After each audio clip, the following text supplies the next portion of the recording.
All right, good afternoon, everyone, and thank you very much for joining us on the news briefing for this Wednesday.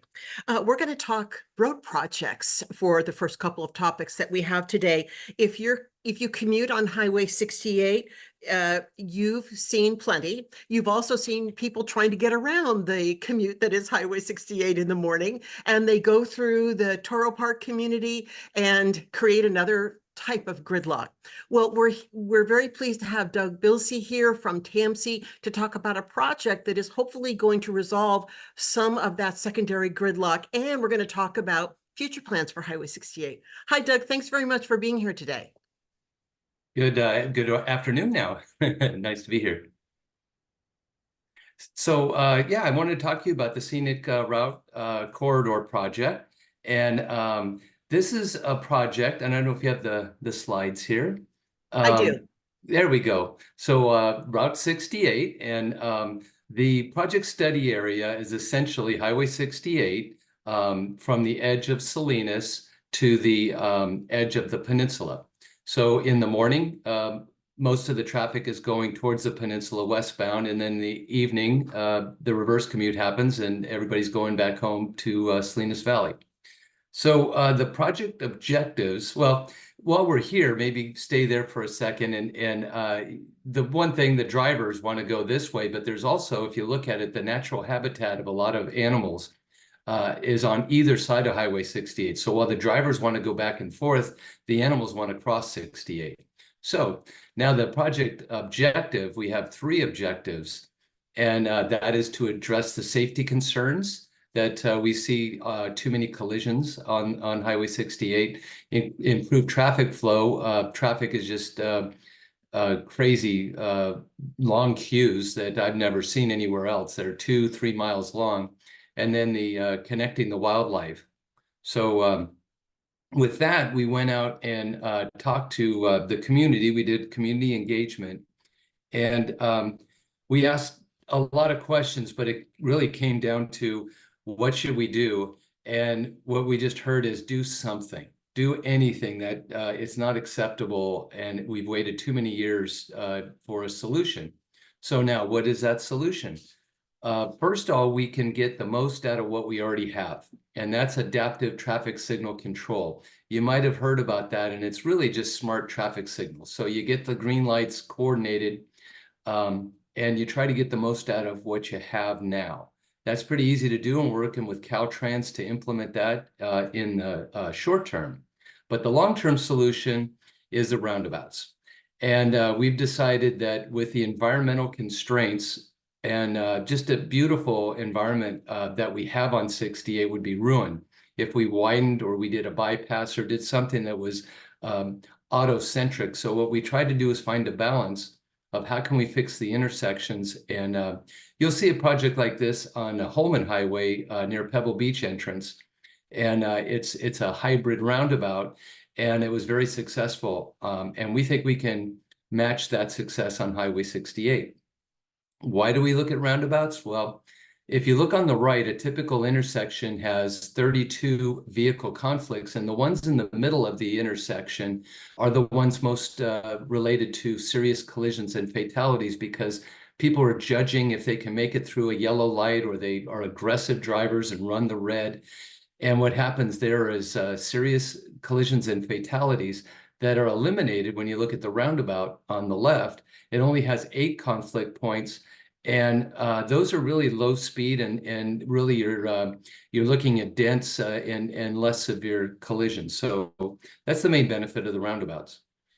So we're wanting to, we know we can't do the whole corridor because we don't have all the money in place now, but we're trying to secure funds for the east side would be our first phase. So Laureles Grade, Corral de Tierra, and San Benancio are what we have our sights on. With, for instance, the Laureles Grade, we're looking at the improvements there to better facilitate Laguna Seca Raceway. So that's our first phase, and what we're looking to get done quickly. That would also include wildlife crossings. So we've had good success in the state on similar projects where the critters know what to do. They kind of know from scents and things that the tunnels work and they're safe.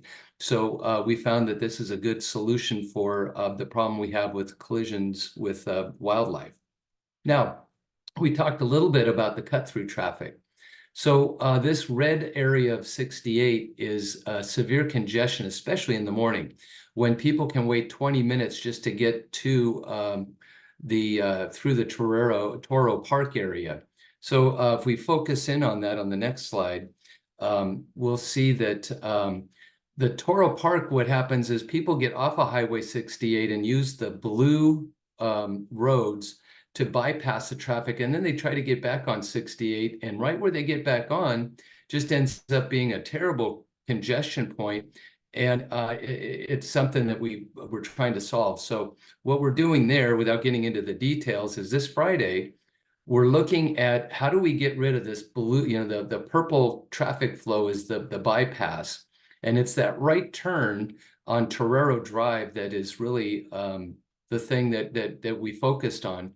So what we're doing, the next slide, is that we're getting rid of that right turn. We're blocking the road so that the traffic at Toro Road cannot exit onto 68, and then pushing that purple traffic, the purple arrows, back on Highway 68. So we're not detouring traffic off of 68, we're rerouting it back on. The neighborhood, though, is going to have to take longer trips, and they asked us to do this project, and they are supporting it, and we're very, very glad to see that they're excited to see this go into effect too. So that'll happen this Friday. So we're very happy about that.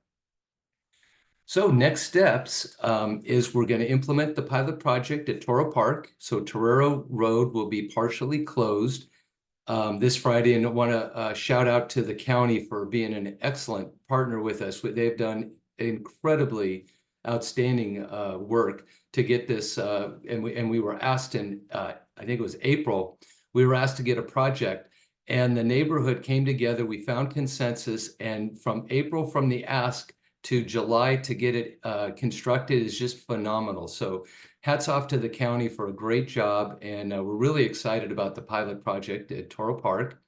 And then we're going to implement adaptive signal. That's another pilot project, see how good it can work. And Caltrans has been excellent working on that. It takes a little bit longer to order and buy and implement software. So that's going to be a couple months out, but that's the next step. And then we need to complete the designs and look for funding for the roundabouts, and then construct those improvements in phases.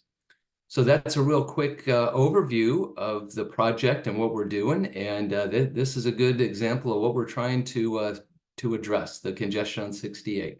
So that's the end of my presentation.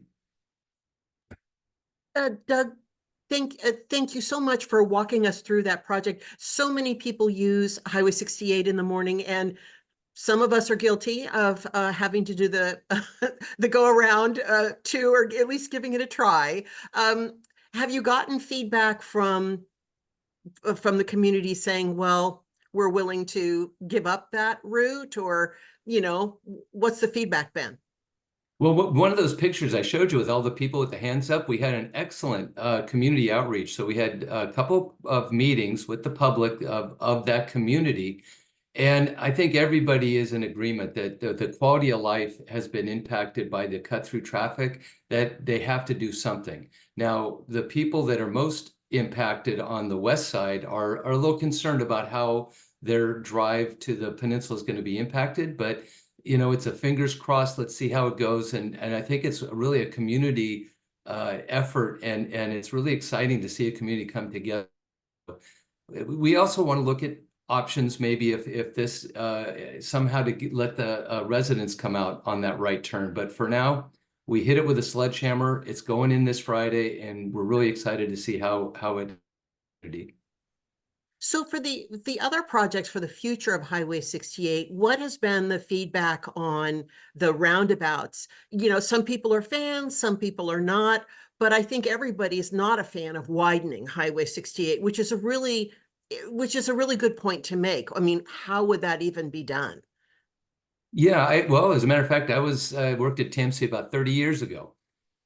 That when Fort Ord was closing, we looked at a bypass, and back then may have been feasible, but when you looked at it, the widening, the bypass projects would kind of tear up what makes corridor special. So I think everybody agrees the environment is the priority here.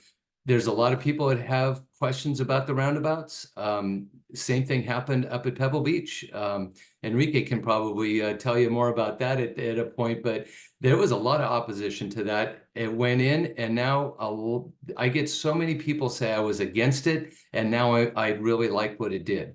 Some of those people are the same ones that say, but maybe it won't work on 68. So people don't like change. I could tell you that, but roundabouts have been used successfully in California again and again. They're safer, they're more efficient, and I think they're the future. They're a lot better than a traffic signal. So get ready. Well, if your picture's any indication of all those conflict points, fewer conflicts, the better, right? Correct.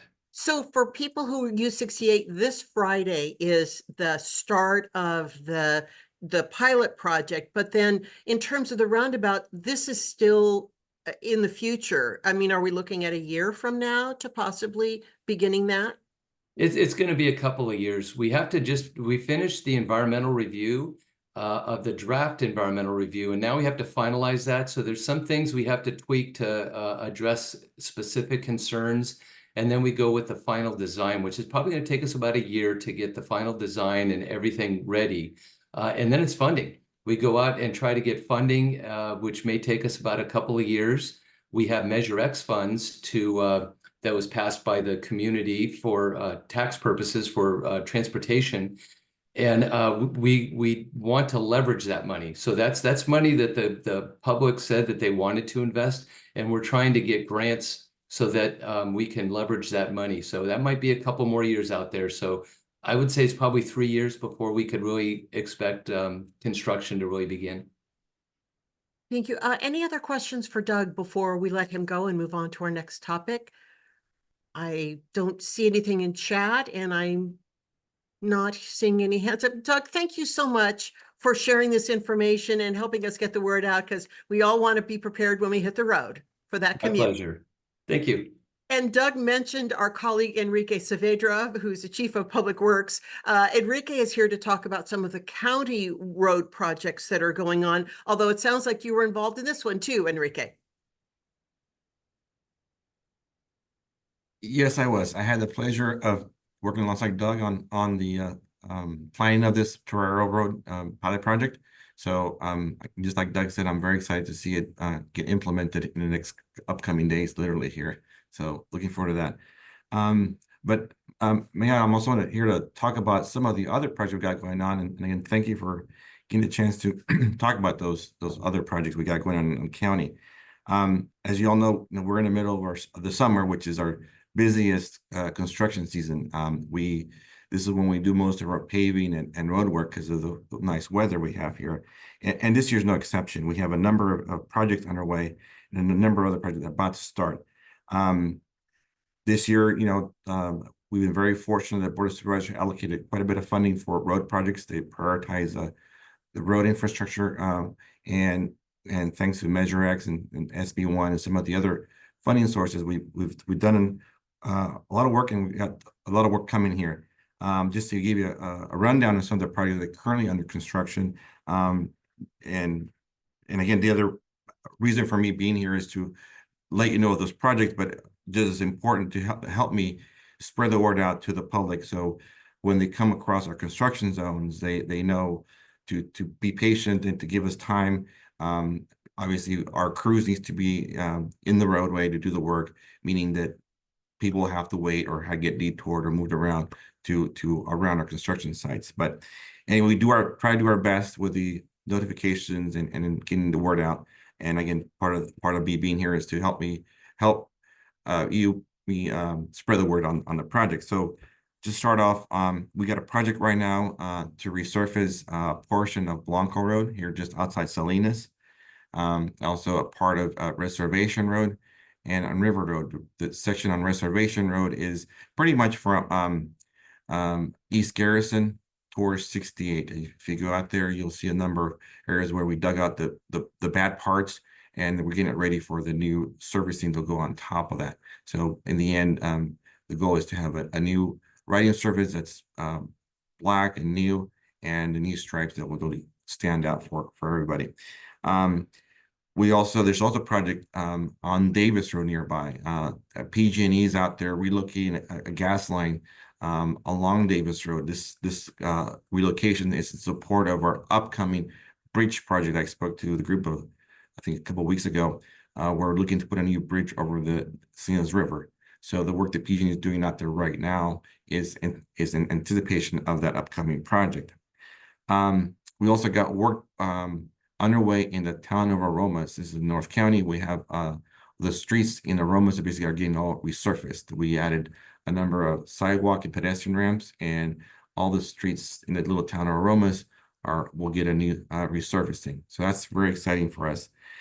Same thing in Castroville. We got a section around Wood Street. This is the area that's just south of 156 by the pedestrian bridge crossing over 156, where there's a number of streets that we're adding sidewalks, ped ramps, and resurfacing. We hope with these changes to kind of improve the streets in the neighborhood and make it more walkable and pedestrian friendly. So excited about these two community street projects we got going on.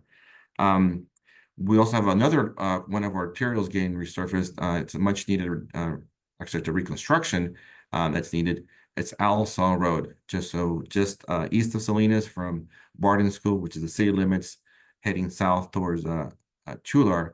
That section of Alisal Road is going to get reconstructed. And just to give you a brief overview of the difference between resurfacing and reconstruction. A resurfacing project, we just kind of deal with the top layers of the pavement, so provide a better riding surface. When we reconstruct a roadway like Alisal, we basically have to dig up all the underlying structure of the roadway to provide a new structural section and a new riding or surfacing on the project. The road out there on Alisal is very much deteriorated to the point that it needs this sort of thorough reconstruction. So again, the project started on Monday, which is the day before yesterday, and it will continue for about the next 2 months. The other project that will be coming up here shortly is we're going to reconstruct the roads of Hitchcock and Foster. These are roads that run parallel to Blanco, just outside Salinas. These roads are at a point where they need a reconstruction, and we're looking to redo those roads. Just to give you an idea what the road will look like afterwards, we did last year, we did Harkins and Hunter Road, which is just the other side of Highway 68. So just give you an idea what we're shooting for in terms of the after condition. And then later in the summer, after Labor Day, right after Labor Day, we're looking to resurface about a 4-mile section of Carmelita Road from around the village, Mid Valley, which is the Safeway Shopping Center, towards Lower Ellis Grade. So all that area, all that section of Carmelita Road, we're looking to resurface and provide a new roadway for that community as well. So again, a lot of projects. We ask for the public's patience as we work on these areas and ask the drivers to adhere to the rules that we put, or the signs we put out there. It's for the best interest of the workers and the motorists. We want to make sure that we all be able to drive through these areas safely and do our work safely as well. Enrique, thank you so much for walking us through all these projects. There are a lot of projects going on right now. It's kind of like when it rains, it pours, but in a good way. Yes. We all want safer roads. We all want that smooth ride. So you got to go through the work in order to get the smooth ride, right? That's correct. A question for you, though, and the questioner thought you might answer it, but it could be good to reinforce. What can drivers do at this point if they come upon a lot of these? Maybe they haven't kept up with where the road work is happening, and they come upon the signs and the flaggers who are doing one-way traffic. What's your best advice for drivers? Yes. So a couple of things. So first of all, usually we put up our signage about a week in advance of the work. So this is to alert the motoring public that the work is upcoming. So if you see a sign that says expect upcoming work, expect delays, plan your trips accordingly. Which means you might need to plan another 10, 15 minutes of additional time to do your commute. So one is plan additional time for your trip. Two is when you get to the construction site, read the signs, look at the signage. We do our best we can to provide direction to the motorists so it's clear to them how they can progress through their construction sites safely. And most of the time we use signs.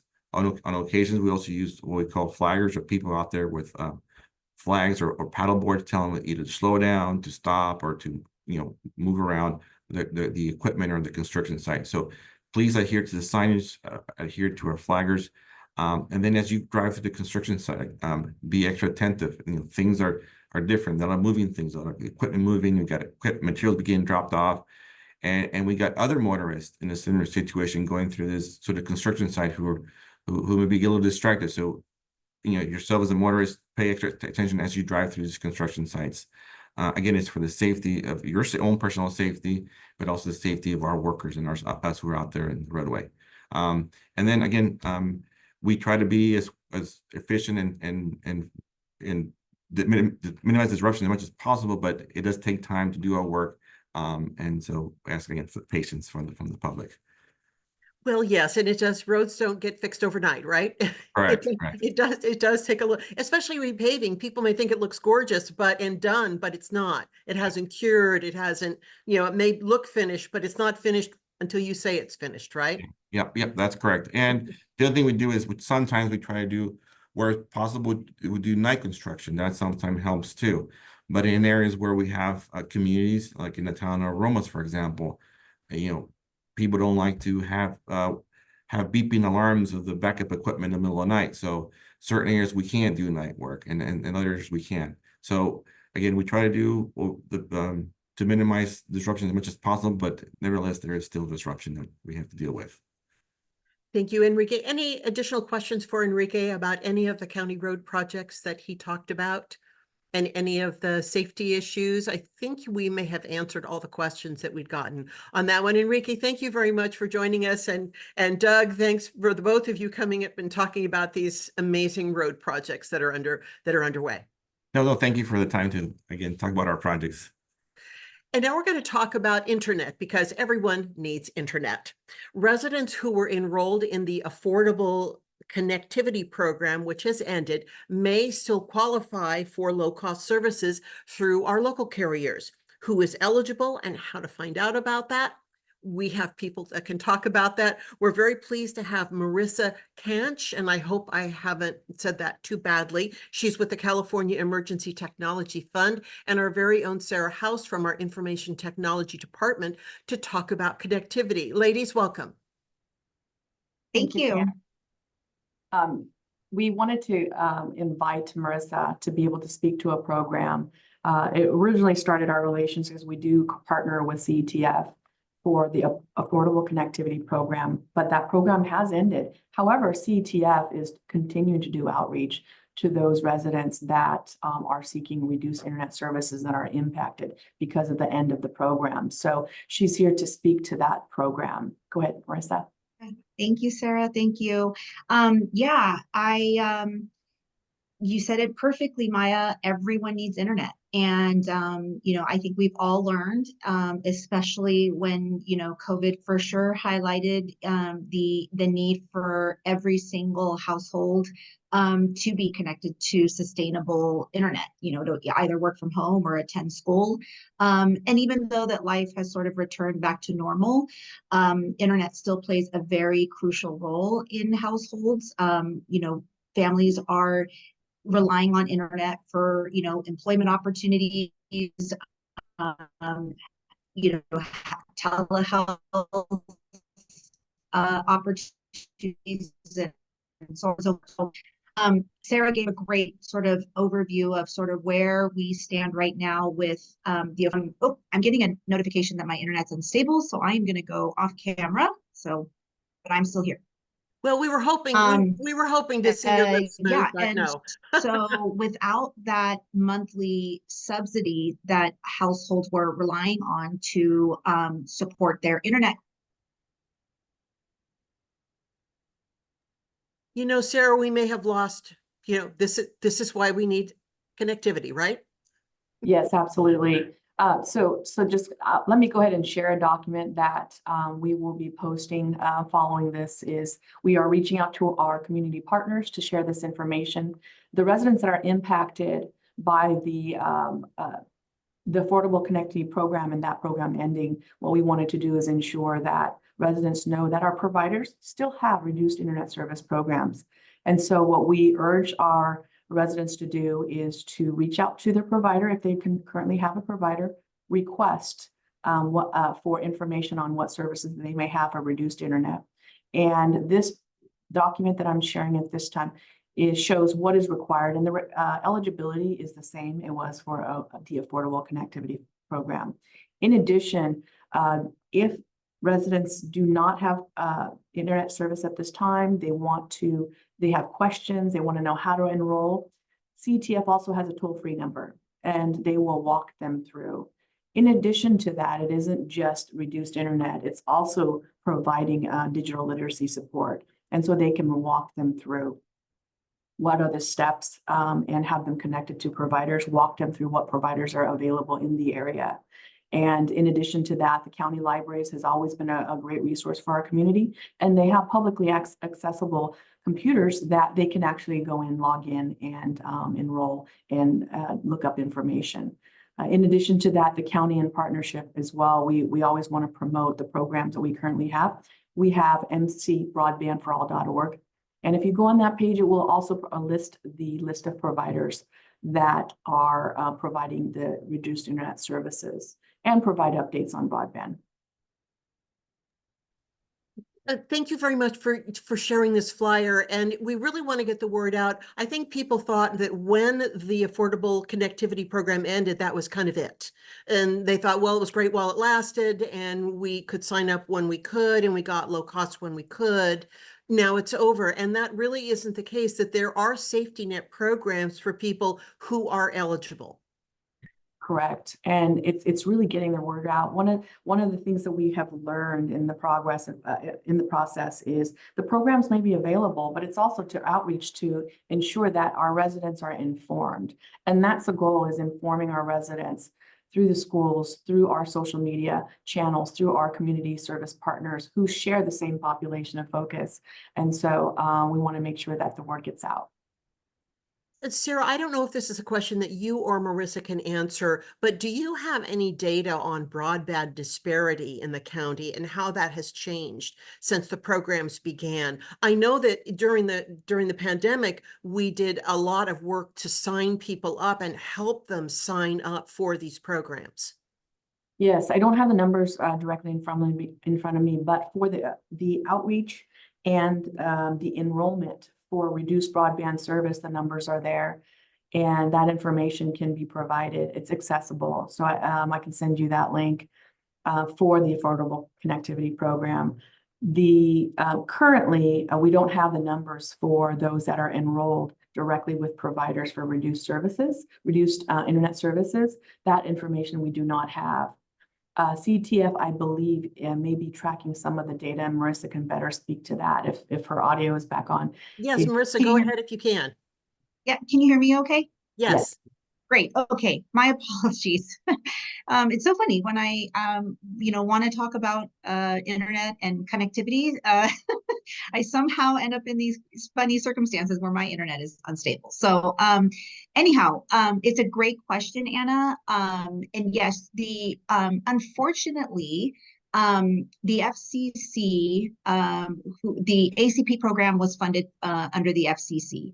And unfortunately, the FCC has not released any data to share with organizations like ours, or any, county departments or officials or anyone, quite frankly, who would like to get their hands on this kind of information regarding ACP signups.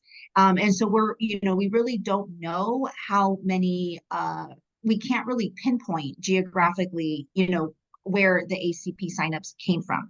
But the good news is our call center does track that data, at least through the adoptions that were completed with our call center agents. And so we have that data that we can certainly share with Sarah.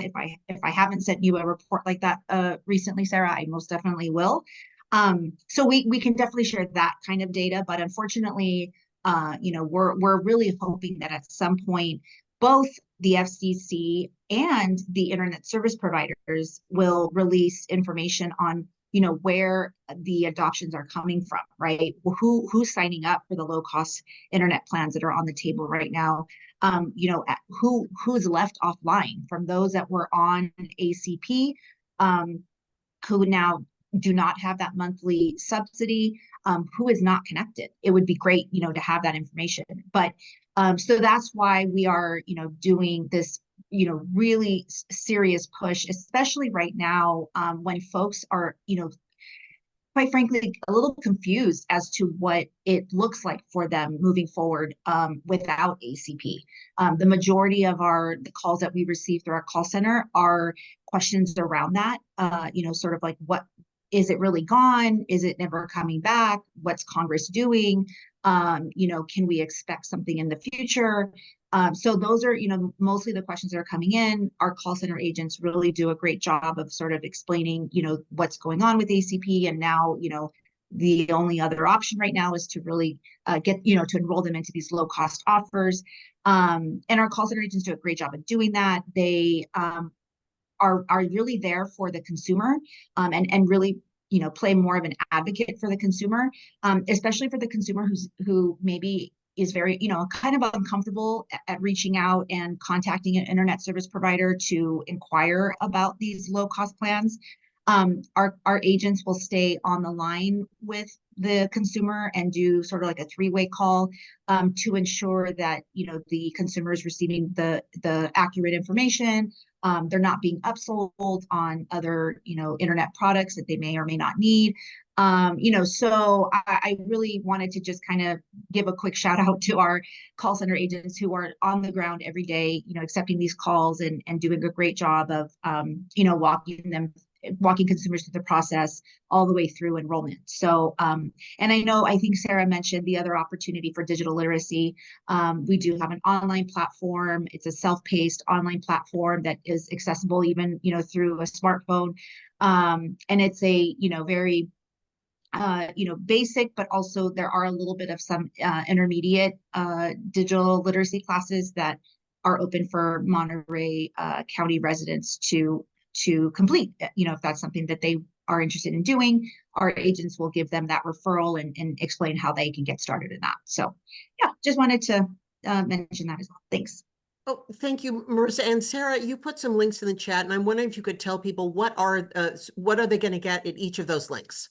Okay, so first is the question that was asked in the chat was that are there the numbers? And so Affordable Connectivity Program and CETF were tracking the residents and the counts for enrollment. And that's the enrollment through enrolling through the CETF program prior. So that tells you the impact. If you take a look, if you land on the page, it shows all of the counties within the state of California. And if you click on Monterey County, you will see both the increases as we do the outreach within the county. We've had multiple outreach events at our department partner, the county library. They are just such an effective community outreach location. However, it also gives you kind of an impact. What was the impact, right? So what is the impact? How many residents are impacted when the program ended? Well, that gives you the count of the ones that actually enrolled. So the program existed, but we also know that we have to do outreach. We have to reach out to all of the areas within the community, the rural areas, and the best way. And we have to utilize multiple methods to do that, whether it's radio, whether it's our social media, whether it's through the schools, or whether it is through the health agencies for outpatient clinics or WIC, or social services, right? So we have to make sure that we proceed in those different ways, but it's also the issue is the residents being aware of the program. So again, that's one of the things that we know of, and so that's why we're now also continue to do the outreach, because our residents need to know that there are programs out there. And we have reached out to our providers saying, what can you provide? And they were like, yes, we have it. And here it is. And here's the information. And to be clear, when you talk about reaching out, you're really reaching out to people who really could not afford to pay the average cost of what internet costs, because you're reaching out through programs that serve those who are low income. And this is a very target group that really needs this program. Yes, absolutely. You're absolutely correct. We have residents that are working but couldn't afford it, right? Or that are enrolled in those programs. And that's what makes it so much easier, is that residents that are enrolled in those programs will really do qualify. And they are having to make choices when internet services are high. We got a question about the process when we were doing the signups at the libraries, and so many people were connected. We're connecting with people who are signing them up, and they were getting this assistance. Were there any anecdotes about the troubles that they had finding internet programs, or how they were using internet, and or how this program really helped them? I don't know if Marissa wants to address that question, but it's not the broadband internet services. It's not just the approach of let's provide internet services. It has to be a three-pronged approach, right? Digital literacy, those individuals that actually need support and need to learn how to use the internet to their benefit and for their needs. And it's also learning, but it's also making the broadband services available, and then also those programs such as this to make sure that internet is also affordable. So those three areas we are at any given time trying to address, right? And so again, we don't necessarily, I see the question regarding the numbers after June. We don't have the numbers for those that have enrolled for the reduced internet services after June, since the Get Connected and Affordable Connectivity program has ended. But what we want to do is just get the word out. And thank you. Thanks for talking about that. And I'm sure if we got with the library folks, I'm sure they might have stories to tell about, anecdotes that people shared with them, how happy they were. And Marissa, is there anything your call takers have shared with you about the response? Absolutely. I mean, there's been so many, stories, and just folks, sharing with our agents. And yes, we also went through a round of in-person enrollment events. We completed with partners all throughout the state. We were able to complete close to 70 in-person enrollment events last year. And so yes, there were families attending these enrollment events. One in particular that just sort of resonates with me, and that I will probably never forget, is there was a gentleman who his doctor was monitoring his heart through a device that was connected through internet, right? And so in one of the late enrollment events that we had just before the enrollment cutoff period happened in February, he attended this event, and he said, what am I going to do if ACP doesn't continue? I'm really relying on this $30 subsidy, and I can barely afford it even just with that subsidy. So without it, I don't know how I'm going to be able to keep my internet going. And then what happens to my heart monitor, and being able to communicate with my doctor, and so on and so forth. And so that to me really so many, when we think of internet, we think of internet for the purpose of using the internet for working or staying online, to connect with family and friends, or emailing and things like that. But I think oftentimes we forget that there are so many patients that are relying on their internet connection to stay alive. And that really just kind of spoke volumes to me. And so we have kept in touch with this gentleman because we really wanted to make sure that he, even after ACP, the discounted ended, that we were able to get him into an affordable offer, and we did, which was, he was super, grateful for that, and we were happy to support him, and so he is able to, keep the relationship online with his doctor and keep his heart monitor going. And but you know, it's like there's so many things and so many instances where internet literally does become a life or death situation where, you know, really everyone has to stay connected so that, you know, they don't run the risk of you know, catastrophic things happening. So yeah, you know, that's just one out of a lot of stories that, you know, kind of stick out in my mind. I really appreciate you sharing that. Again, we don't think of the medical side, but of course, we may all get there. We may all be the next ones with the heart monitors on Wi-Fi. Any last thoughts, Sarah, Marissa, that you'd like to share? I don't have any other questions for you. No. No. Okay. Thank Not you. for me. Thank you so much. Thank you, Marissa. I really appreciate you being here and sharing the information and, you know, what about the call center. And Sarah, thanks very much for putting the links in the chat and for that information. And we will share the flyer with those who are on the call after this is over. Sarah, if you would send it my way, I'd appreciate it. And then our last topic, we didn't have him on the agenda, but we're very pleased to have Bryan Flores, our Chief of Parks. A lot of you may have heard about a fish die-off at Lake San Antonio, which has closed the lake now. And Bryan is here to tell us more about that and give us an update. Hi, Bryan. Bryan, are you there?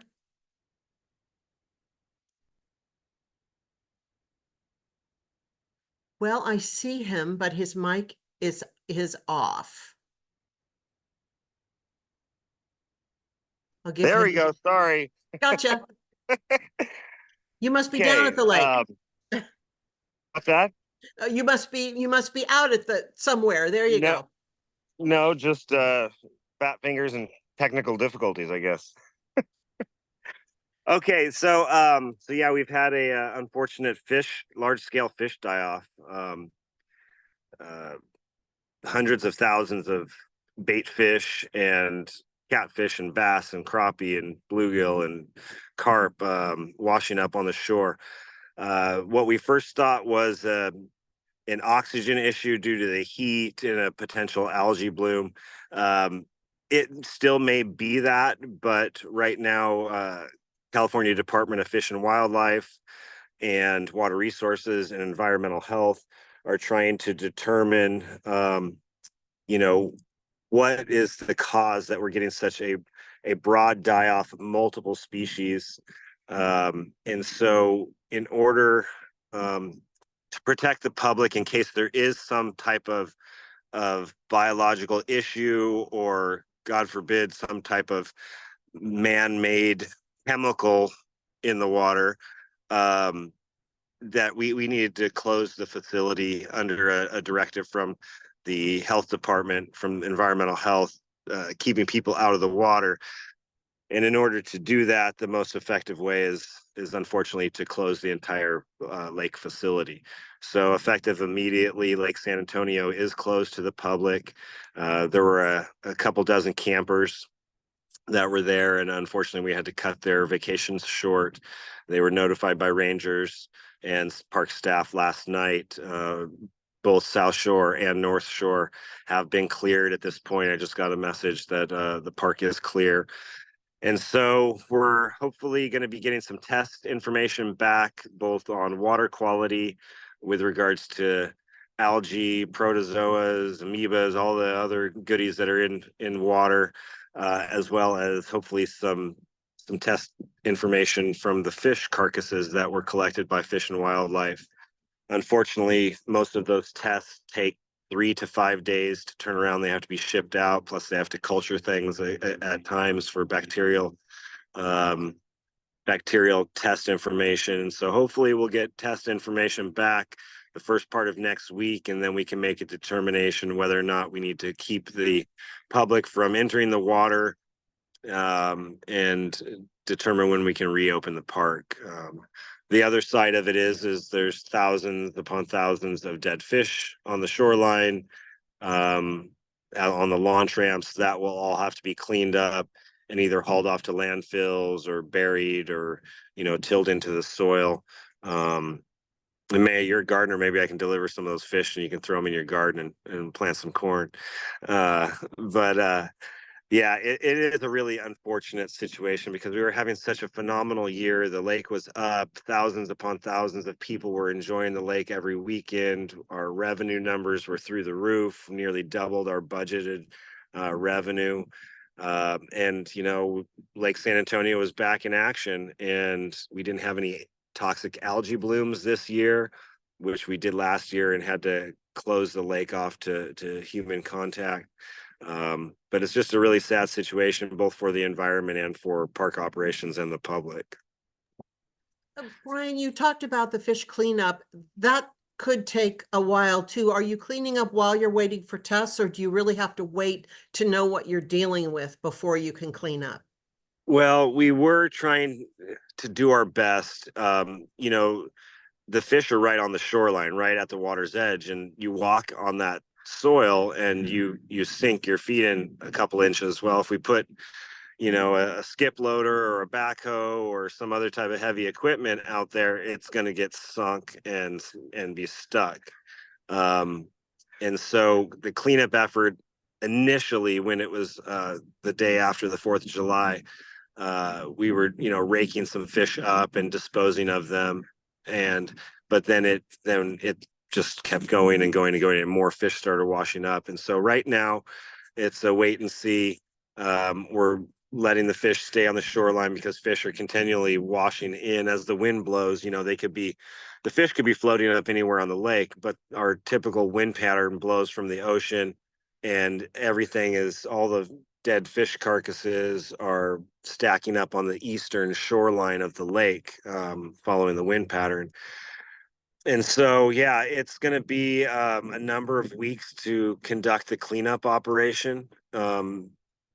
It's probably too big of a job for our limited staff, because they're going to have, especially if we start letting people back into the facility, they'll have to be running park operations. And so more than likely, this will be a job that we'll have to contract out to one of our county contractors to dispose of this. But we're still waiting to see, in those test results, to see if the fish themselves pose a risk to public health, or even to other wildlife that are currently eating those fish. Hundreds of seagulls. I don't know if they smelled it from the ocean and showed up, but we have a lot of seagulls on the property right now. We have bald eagles, we have cormorants and other fish-eating birds that are definitely taking advantage of the situation. We have not seen any die-off from any avian species or any terrestrial species such as pigs or raccoons, who will eat the fish as well. It's strictly limited to aquatic vertebrate species right now, which are the fish. It's unknown whether or not bottom-dwelling invertebrates such as crayfish and clams, the freshwater clams, are impacted as well. We don't know that yet, but we are working closely with Fish and Wildlife to determine if this is a pollutant type of situation or a biological situation that's impacting not only fish, but other creatures that live in the water. Victor, I see you've got a question for Bryan. Go ahead, ask your question. Yeah, thanks. Victor Guzman, KION. I guess, is this a good sign that you're not seeing any of the animals dying off from eating these fish? Is that a good sign for y'all, that you guys? Well, most definitely a good sign for the environment, and none of us want to see animals die. But I was talking with staff about this, and worst case scenario, horrible situation that if somebody did potentially dump something in the lake, or something somehow found its way into the lake, like a toxic substance that, just because it's impacting fish doesn't necessarily mean it would impact terrestrial species. All of us can eat grapes and raisins and garlic and onions, but you feed that stuff to a dog and, their red blood cells explode and they die. So just because something is toxic to one species doesn't necessarily mean it's toxic to another species. But, we're thankful we're not seeing any terrestrial impacts at this time. But more than likely, this is some type of biological issue. whether it's an algae or a protozoa or, something that's impacting all fish species in the lake, it seems right now. And we have had fish die-offs in the past of a much smaller nature.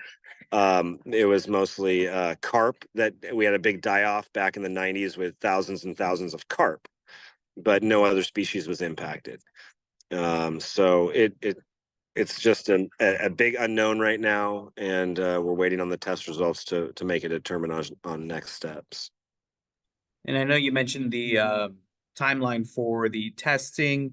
Maya, you had mentioned the timeline for a potential cleanup. If the testing comes back, 5 days or whatever, how long would it take for the cleanup afterward and to get the lake back open?